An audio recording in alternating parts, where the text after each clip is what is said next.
Welcome to On the Middle East, where we discuss the big and important stories in the region. My name is Amberin Zaman and I am Al Monitor's chief correspondent based in London. Today I'll be looking at Turkey's relations with its historic foe Greece. After years of exchanging threats, tensions between the NATO allies have eased in recent months, thanks in part to US diplomacy, centered around the sale of military aircraft to both countries. The US leveraged those sales to get Turkey to drop its objections to Sweden's membership of NATO. The net result is that Turkey and Greece are talking again. Turkey's President Recep Tayyip Erdogan paid an official visit to Greece in December, the first such visit in 65 years. Greece's Prime Minister Kyriakos Mitsotakis is due to travel to Ankara on May 13 to meet with Erdogan, part of what the Turkish leader has called a new era. Joining us from Ankara to discuss these developments is Greek academic Ioannis Grigoriadis, who heads the Turkey program at the Athens-based Hellenic Foundation for European and Foreign Policy. Dr. Grigoriadis also teaches politics at Ankara's Bilkent University.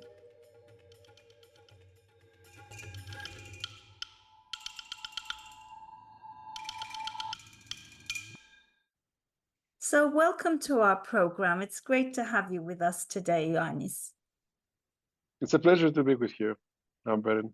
So you have your Prime Minister coming to Ankara, where you're presently, and he's going to be meeting with President Recep Tayyip Erdogan on Monday. Erdogan has called this a new era in relations. Is it really a new era? What's going on between Turkey and Greece? Is it really love now, after years of exchanging threats and fears among Turkey's NATO allies of conflict between these two neighbors? Well, if we look into the content of the relations, I don't think that we can expect a breakthrough. Although it is important to note that the skirmishes that used to dominate the bilateral relationships are no longer there. So the dogfights in the Aegean have been reduced to a very, very low level. There are no acrimonies, there are no harsh exchanges between the two sides that used to dominate Greek-Turkish relations until last year. So this is something important to note. What the Turkish president may mean, I think, as a new era, may refer to building a new personal relationship between the two leaders. I think that was something important, that was something missing during the first term of the Mitsotakis administration, since Mitsotakis came to power replacing Alexis Tsipras. Apparently, there was a better relationship between Tsipras and Erdogan. And when Mitsotakis came to power, there was no good rapport between the two sides. And I think this contributed to the deterioration of the relationship between the two countries. There was a sharp decline in the relationship between Greece and Turkey. And I think that this was also due to the fact that there was a breach in confidence or communication between the two sides. The most important issue to expect, the most important improvement to expect from that visit is to consolidate this improvement in the communication between the two leaders, but also between the two ministries and the civil societies and the business circles of the two countries, which I think is very important, even though the two sides may agree that they cannot resolve the difficult issues that have been outstanding for decades anyway. So we can try to achieve smaller results and hope that achieving the smaller results will eventually prepare a ground to address the real big issues that have been waiting for so long. So we need to remind our audience, obviously, what those big issues are.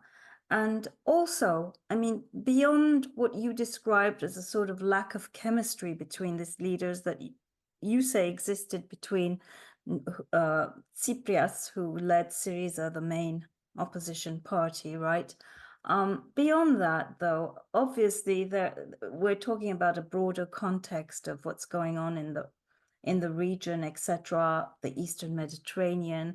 I mean, can you just run us through the main problems? What is it that caused so much friction that people were concerned about conflict between Greece and Turkey? I think that it all started back in 2017 when the latest attempt to resolve the Cyprus problem failed. There was the Crown Montana conference that, despite the expectations of many, failed to deliver a comprehensive solution to the Cyprus problem. And from that point onward, the lack of solution in Cyprus and, of course, the discovery of energy, fields, like natural gas fields in the Eastern Mediterranean, and the initiatives of the Republic of Cyprus, Israel, and Egypt to monetize this reserves brought about a harsh reaction by Turkey, which of course is a derivative of the Cyprus problem, because Turkey doesn't recognize the Republic of Cyprus, recognizes the Turkish Republic of Northern Cyprus, and nobody else recognizes. And then there are complications on the continental shelf exclusive economic zone issues. Turkey stands at odds with the international community on this. But I think that something which was very important is that the Turkish side identified the position of the Republic of Cyprus with the position of Greece. So it kind of decided to expand the scope of the conflict and the dispute by signing a memorandum of understanding with the government of Libya, the Tripoli-based government of Libya, which is internationally recognized, which advanced what has been called in Turkey as Mavi Vatan, this blue homeland doctrine, which really added a new dimension to the maritime disputes between Greece and Turkey, because it came to the point of disputing the right not of smaller Greek islands or rocks to have continental shelf or exclusive economic zone, but even Crete. So like the line drawn between Libya and Turkey in the Eastern Mediterranean was a big blow against Greek territorial waters and continental shelf and exclusive economic zone. And this escalated the conflict in bilateral relations to unprecedented levels. You may remember that there were some exploratory sort of operations by Eritrea in the Eastern Mediterranean. The two fleets came too close to each other. Yes, it was pretty scary, and we were writing those every day. Exactly. It was August of 2020. And you had these two blocks emerging with Greece, Egypt, the UAE. Exactly. The opponents of the Tripoli regime on the one hand, and obviously Cyprus, and then Turkey and Tripoli, and I mean it was. And then France was involved as well. There were some sort of agreements between Greece and France. Yes, the military. So it was a very It was a very sort of. So why do you disconcerting think environment escalated? Because it clearly did, and my understanding is that first of all, Turkey recognized that this was isolating it regionally at a time when also its economy was beginning to falter. And I mean, my understanding is that part of this big rapprochement between Turkey and Greece, the current rapprochement, was partly devised by the United States, who very cleverly leveraged the proposed sale of F-35s to Greece and Turkey's demands for F-16 to get Turkey to, first of all, drop its objections to Sweden's membership, and of course, to get the US Congress to drop its objections to the sale of the F-16s. And of course, one of the reasons cited by several congressmen for not proceeding with the sale was tensions with Greece and wanting assurances that Turkey would stop threatening Greece, as they described it. And lo and behold, we saw those overflights over the Greek islands end, and this new era of, the new era as Erdogan puts it, of actually beginning to actually communicate Do you agree that the US was kind of pivotal in this? I think that the US had a strong interest in mitigating the conflict between Greece and Turkey, and even approaching, supporting a détente or rapprochement. Just look around the region, in a sense, what's happened in Ukraine, Russia's invasion, what's happening in the Middle East in the last few months. So in that respect, it is important that yet another front, especially within NATO, kind of does not emerge. And as you said very correctly, Turkey realizes that it cannot afford so many conflict zones, sort of like it needed to reduce the fronts.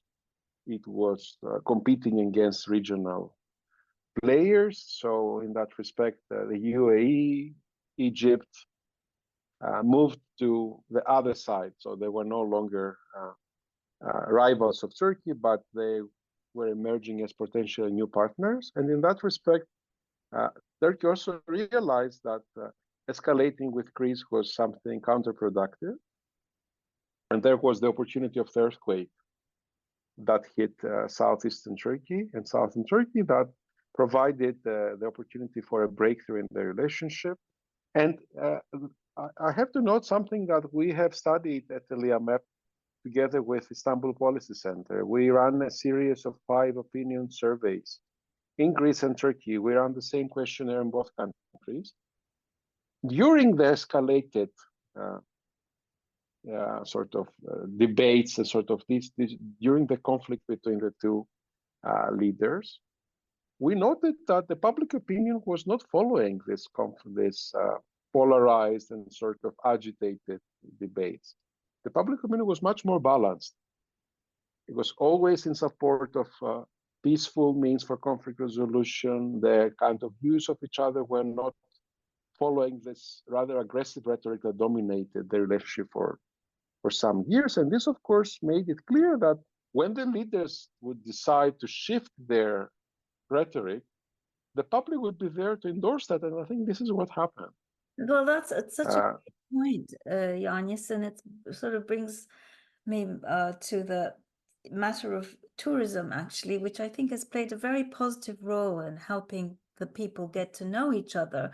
I remember back in the early 2000s when Turkey, when the Erdogan first came to power, and you had the opening of full membership talks, which had actually cascading effects on Turkey's relations with Greece. And I remember when Karamanlis came for the wedding of Erdogan's daughter, Esra. In fact, he was one of the witnesses, wasn't he? And yes. And I remember all these Athenian bourgeois ladies coming to Istanbul and just delighting in the restaurants and the shopping. And there was such an influx, wasn't there? People coming to the patriarchate to have their children baptized by the patriarch. I mean, it was a great moment. And now, interestingly, partly because of the terrible economic situation in Turkey, so many Turks are preferring to holiday in Greece, aren't they? And there is an interesting trend which is facilitated by a visa agreement, which of course involves the European Union, because Greece is part of the Schengen zone. So any visa arrangement has to be approved by the European Commission. So there has been an agreement to facilitate the visit of Turkish tourists to a number of Eastern Aegean islands. So instead of applying through the normal visa channels, they will be in a position to get a visa on arrival in the islands, and this visa will last for 10 days. Yeah, they love going to Greece. It's cheaper. Well, it is true that if you look into the prices in Bodrum or in Cheshme, the nearby Greek islands are not the most expensive Greek tourist destinations. So I'm not sure whether Mykonos is cheaper than Bodrum, but Kos is definitely cheaper than Bodrum, or Chios is definitely cheaper than Cheshme. Yeah. And this, of course, creates a new incentive. So people want to travel, and of course, facilitating the visa application removes a big obstacle. No, I think it's great. And also the Turkish series are very popular, aren't they, in Greece, these mini series? That's true. There is a lot of civil society contact that was unfortunately disrupted during the pandemic. So the pandemic limitations, many of the ferries connecting the islands with the Aegean coast of Turkey were interrupted. So traveling became more difficult. So I think now we have a big opportunity to recover the time lost and embark on new partnerships and new collaboration. And of course, tourism is a very, very important opportunity. One can think of developing joint tourist packages, including Greek and Turkish destinations for Chinese or American tourists, the cruise boats. There are a lot of sectors whereby one can think of win-win solutions for both countries. And of course, tourism is one of the biggest businesses, one of the biggest industries in both countries. So any collaboration is going to improve the condition of the economy in both countries. But also, I mean, it's important to understand that, as you said, well, from the US point of view, they want the friction between these two countries is, of course, not a good thing. But can you explain to us also why it's bad for Europe if Greece and Turkey aren't getting along? Especially at the time with the conflict in Gaza, in Ukraine. Why is it important? Well, even though European Union and Turkey have been running an accession negotiation without any success for decades, EU-Turkey relations remain very important for many reasons, not least of which is migration, right? Exactly. Turkey remains a NATO member, remains a very important security player on the borders of Europe. And given the situation in Eastern Europe and in the Middle East, the European Union needs to be in a position to negotiate and talk to Turkey. And of course, any problems that involve Greece and Cyprus, which are member states of the European Union. So in that respect, it's important to highlight that the EU will eventually have to take the side of its members, right? But this will come at a loss for Europe's regional and global role. So it is important to find ways to either solve the problems or find a way to manage them so that the bigger problems that exist, because in a sense, we may discuss why we have failed to solve the Cyprus problem for decades, but the Cyprus problem is not at the moment generating insecurity or instability. No, but this is not a reason not to work hard to solve it, because it may eventually generate instability. But right now there are emergency issues like in Gaza, in Ukraine, and there it is important for the southeastern flank of NATO to appear united. That's and you mentioned migration. I'm sorry to jump in again. I keep interrupting you, but you remember when Erdogan threatened to flood Europe with refugees, and he sent all these Afghans and Pakistanis to the Greek border. That was a very tense moment. And as you say, this cooperation between good relations between Turkey and Greece, for that alone even, because we know how important it is to Europe to keep these people out, and that's why they're paying Turkey billions of dollars to be a gatekeeper. Of course. And we're having European elections in a month, and it's very likely that the far right is going to have historic highs. And migration and the refugee question is one of the key issues.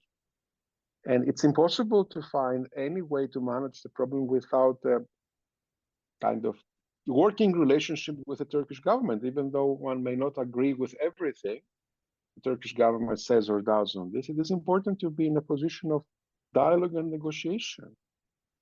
And in that respect, of course, Greek-Turkish relations play a big role, whether the Greek Coast Guard in the Eastern Aegean and the Turkish Coast Guard in the Western Turkish coast on the Aegean collaborate, and they are trying to work against the smugglers that operate there. This is crucial for European security and for Turkish security too. Oh, totally. But on Cyprus, as you said, that could generate insecurity again. Can you just bring us up to speed on where we are with Cyprus? Because there's a new envoy now, and there seems to be some movement after years of absolutely nothing other than, tensions.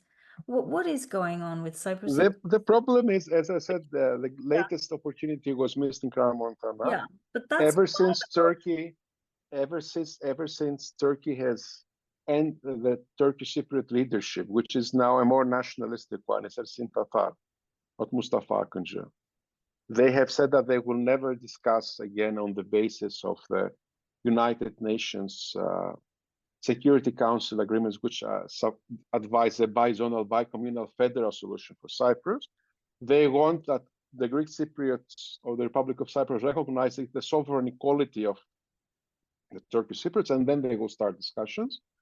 Which, of course, if you do this, then the discussion you will have would be about a partition or a confederal solution. And this is something that the Republic of Cyprus doesn't agree with.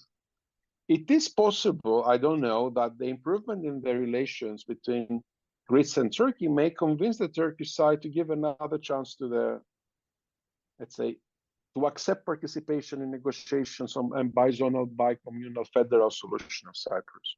Which, of course, and I understand the point of the Turkish point there, will have to be time limited or sort of solution oriented so that we don't waste yet another sort of phase whereby we discuss this, but we don't come to result. So in that respect, the issue has to be resolved. But on the other hand, it is important to maintain the framework that the international community has agreed as the framework for solution in Cyprus.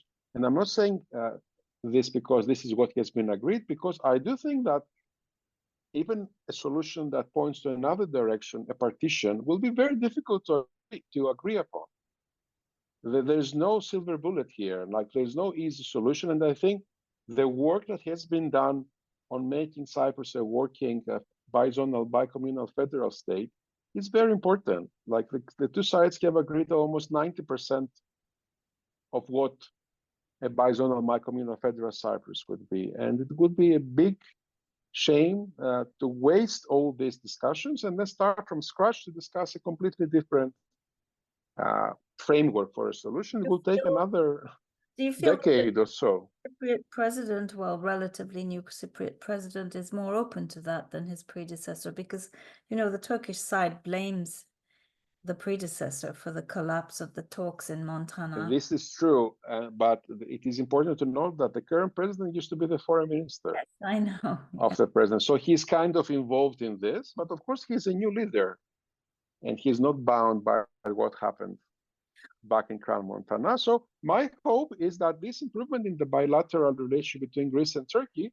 will create a window of opportunity, because although the Cyprus problem, from the Greek point of view at least, is considered to be an international issue, not a bilateral issue between Greece and Turkey, it has always had a very negative effect on Greek-Turkish relations. If you look into the history of Greek-Turkish relations, Greece and Turkey join NATO together, they're allies, they have a common security threat, which is the Soviet Union, and then the Cyprus problem breaks out, and then the attacks on the Greek minority in Istanbul happen, like there's pressure on the Muslim minority in Greece.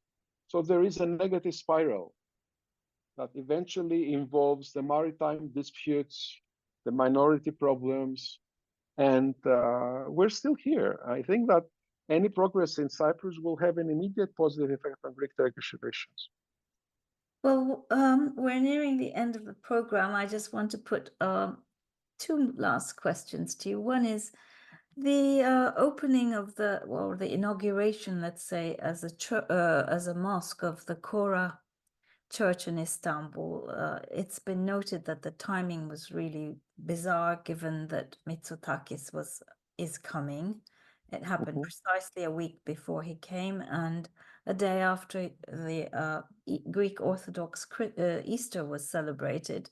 And of course, this created a lot of anger, I understand, in Greece, and a lot of criticism of the government for failing to respond as harshly as the people wanted it to.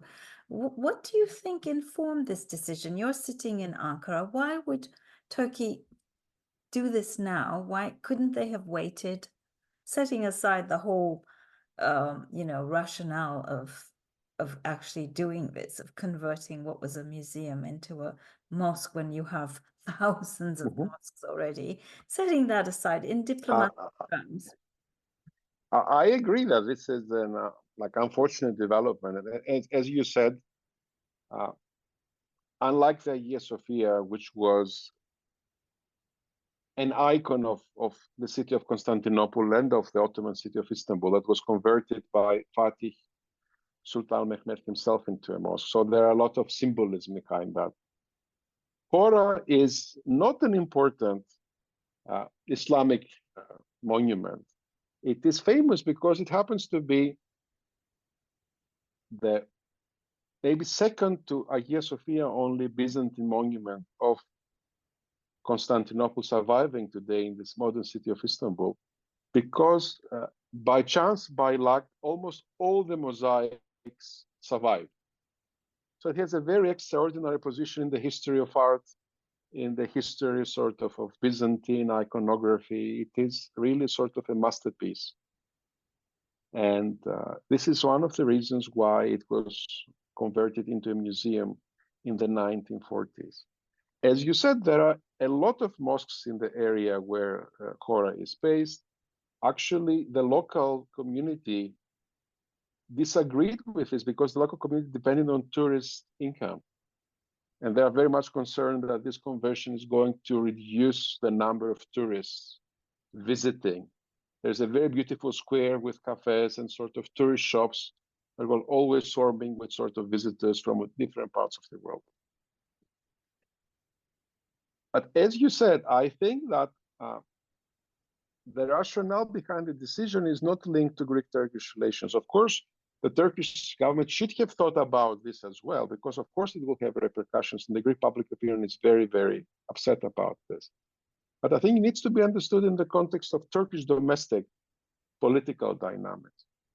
The decision to convert Hora into a mosque was linked to a court decision that was made a few weeks after the conversion of Hagia Sophia into a mosque, which canceled the decision of Inonu government of the 40s, which removed the Vakıf status of Hora and turned it into a museum. So then the government, like Erdogan, said that since the court decided that the decision is invalid, we will restore the building to its proper, to its prior status, which is of course Ottoman Vakıf and the mosque, right? So they issued the presidential decree, but the decree was not implemented, as you said, for 4 years because there was a restoration going. Yes. Yes.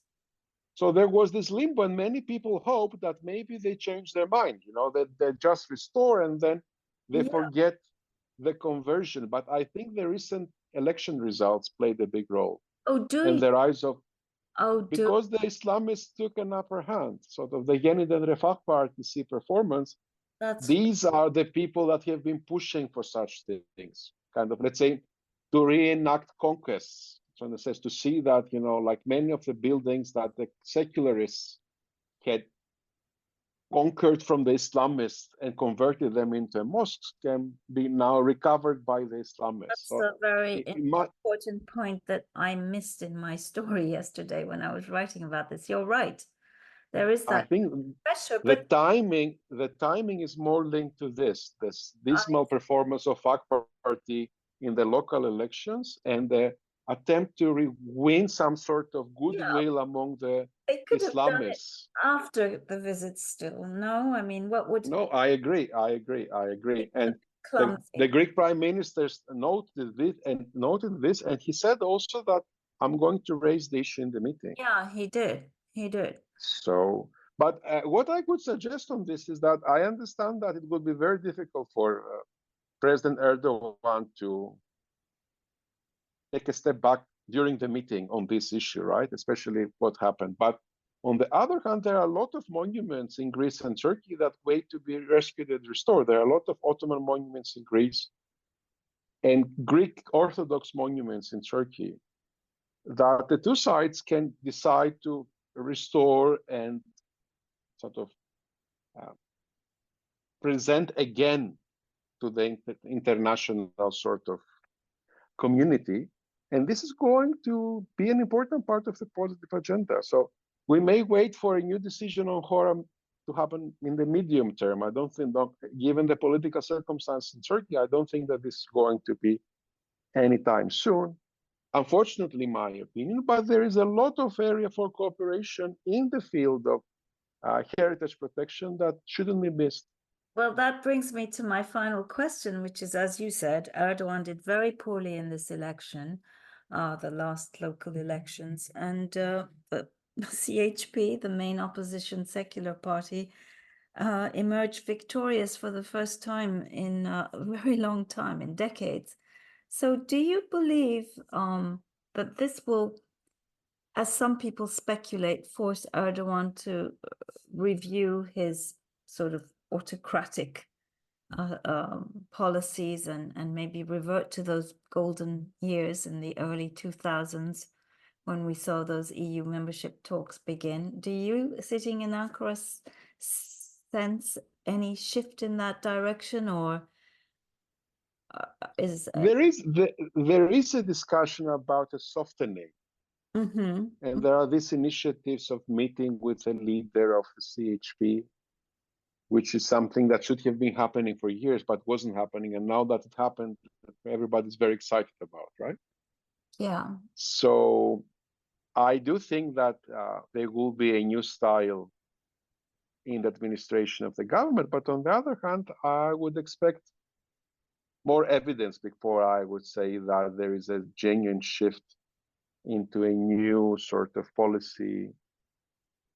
I mean, and there are a lot of things to be done. Like there are political prisoners that can be released, like Osman Kavala, Selahattin Demirtas. There are a lot of issues that can be done in order to signal a shift towards a new approach. But then, of course, this would address the government coalition dynamics and concerns, in a sense. Does MHP agree with this? How would the relationship develop? Is Erdogan in a position to cut its bonds with MHP and sort of restructure the government coalition? And how, of course, would CHP, the main opposition party, respond to that? Because there is a lot of sort of speculation among the opposition circles that this is a move by the government aiming to divide the front that today exists between the leader of the CHP, Özel, and the two mayors, like Imamoglu and Yavaş. Of course, it's too early to discuss about the presidential elections. We have a lot of years before the next scheduled election, but this discussion has been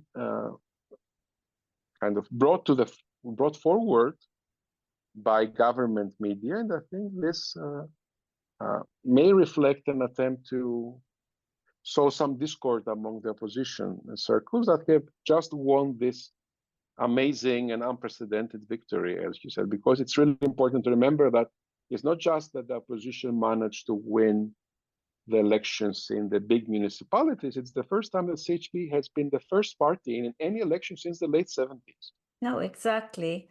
And as Yildiray Or, a very prominent Turkish columnist, said to me recently, if Turkey were Russia, there's no way the opposition could have won an election. So it's exactly. It's a hopeful time, and we look forward to seeing your Prime Minister in Ankara.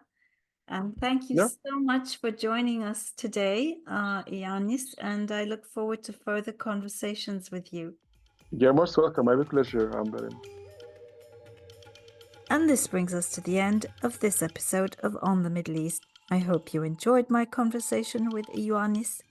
And please don't forget to visit our website, www.al-monitor.com, for in-depth coverage of the Middle East and North Africa. Thank you and goodbye.